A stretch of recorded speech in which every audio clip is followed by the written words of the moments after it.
But let's talk about this man right here, Mr. Ben Affleck. This was actually going to be the main topic at first for today's show, because obviously with everything that happened last week, and then of course when that Herald Sun interview popped up, which was very random on Thursday, and I was like, holy shit, somebody sent it to me. Sent me screenshots because you had to have a subscription to actually see it. That's why it fell under the radar, obviously, with certain tweets from... Yeah. You know, it was just kind of like it just snuck right under the radar. Nobody caught this. And I went, ah, crap. I guess I'm not going to the movies tonight. I'm going to have to record a video. And, you know, kind of break the interview news or whatever the hell. So if you guys didn't watch that, hopefully, you know, go ahead and check it out. But he did interview with the LA Times, and that's the article that we're going to look at right meow. Oop, not that. And, yeah, let's check this out. So here it is right here. We won't go through everything. Well, we'll go through some of it right here, but... Los Angeles Times, LA Times, Ben Affleck is done worrying about what other people think. Look at that stud. Look at that stud looking all, you know, healthy and shit. Man, talk about a big turnaround from those Justice League reshoots, I tell you. As he earns strong reviews for The Tender Bar, Ben Affleck reflects on his career.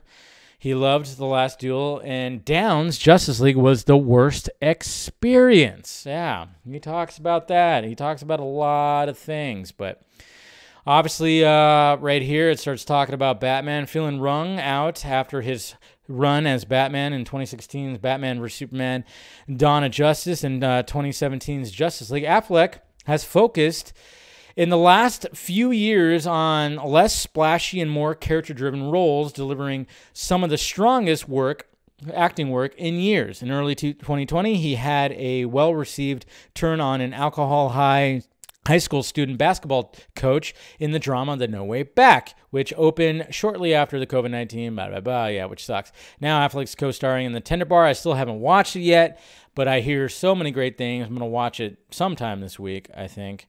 I'm hopefully going to catch all that. So, but yeah, he talks about all that. Last month, after an interview conducted, he received backlash in his comments from Howard Stern, you know, talking about the drinking stuff, which, yeah, I know. That wasn't too bueno, but, you know, he was all right. In 2016, I interviewed you 3 times for Batman vs. Superman, blah, blah, blah. Talks about that, of course. It was really Justice League that was a nadir for me. That was a bad experience because of the confluence of things, my own life, my divorce, being away too much, and competing agendas, and then director Zack Snyder's public tragedy, you know, of course, suicide, and then the reshooting. It just was the worst experience. It was awful. It was everything that I didn't like about this. That became the moment I said, I'm not doing this anymore. I'm not even about like Justice League was so bad, but but it could have been anything. So, you know, obviously he's talking about one of the worst experiences he's had was with the reshoots. And I've told you guys, and other people have told you too, he wanted to walk off the set. When it came to those reshoots, he was trying to get the other actors to walk off the set. He didn't want to do it anymore, but of course that didn't happen, and then we all saw the outcome of that. So, yeah, just freaking sucks. But of course, you know, that was the main thing that everybody was kind of talking about when it came to this interview right here, talking about the bad experience that was. What I hope about all this, like eventually, is when everything's all said and done, we'll get more details on how bad Joss Whedon was, how bad Warner Brothers was. Get more details on it. I want them to start singing. I remember saying this a long time ago. I'm like, I'm hoping Ben Affleck sings one of these days. And, you know, he's had like a few interviews when it comes to The Tender Bar. He's actually sung a little bit, not as, you know, not in like super detail, but he talks about how Justice League was like is pretty much one of the worst experiences he ever had. So if for him, like, to come back for The Flash is one thing, because obviously there was something about that script that brought him back, just like it was for DJ and Brian Hirota and stuff, and those guys. It was always, that's what I keep on telling you guys, is like the fact that these guys talk about the script and bringing them back.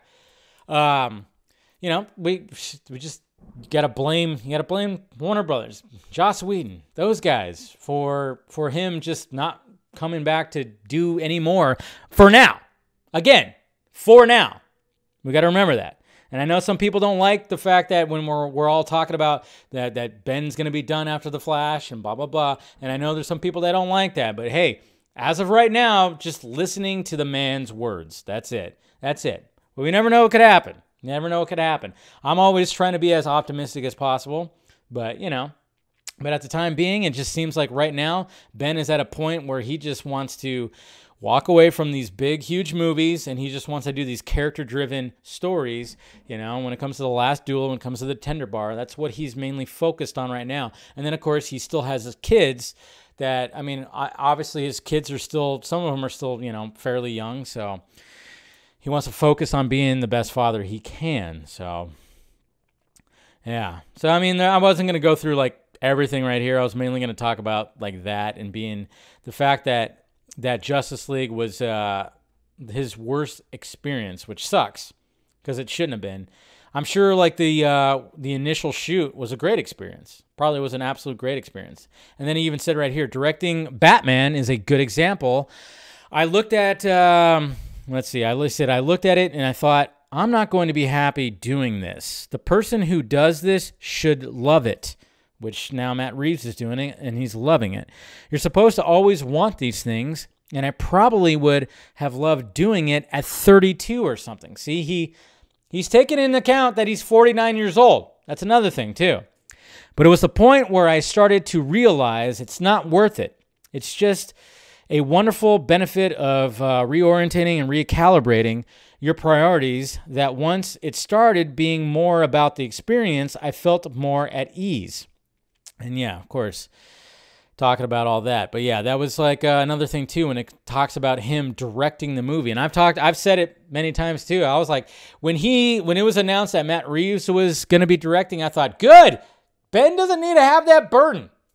You don't need it. That's a lot to take on. You're going to direct, produce, star in, right? I mean, a Batman flick, that is a lot to do right there. But then, of course, naturally, you know, Matt Reeves was going like a different direction. So, but yeah, so there you go, guys. Just wanted to kind of go over that article right there because it came out after all the Herald Sun thing and everything like that. So, I mean, good on Ben. I'm happy for him. I'm glad he's happy, he's healthy, and he wants to do more personal, character-driven roles. But, you know, we'll see. You never know. I mean, obviously we heard before that, you know, HBO Max, Warner Media, they wanted him to like, hey, you want to do your story? And apparently he turned it down, which is like, all right, power to him. That's fine. But, you know, you never know what could happen when it comes to the future of Snyderverse stuff. If Zack can do something in some kind of medium, whether, again, I mean, like, and I know, like, we all want live action, 100%, sure. But, you know, as time is going by, it's like, well, I will accept anything at this point. Comic book, animation would be cool because I think Ben would definitely be like, let's do this. But yeah, I don't know. It's all crazy. It's all crazy.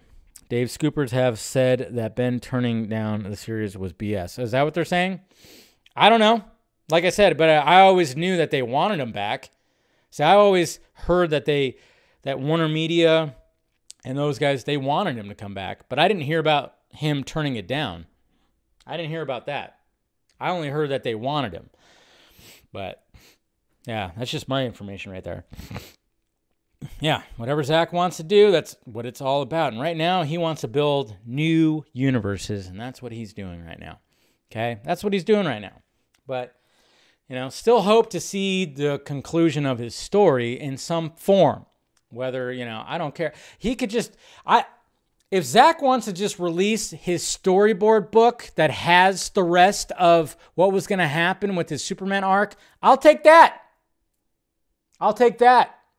If he ends up just releasing that or releasing that other storyboard, that whiteboard apparently that he has that wasn't revealed, I'll take that too.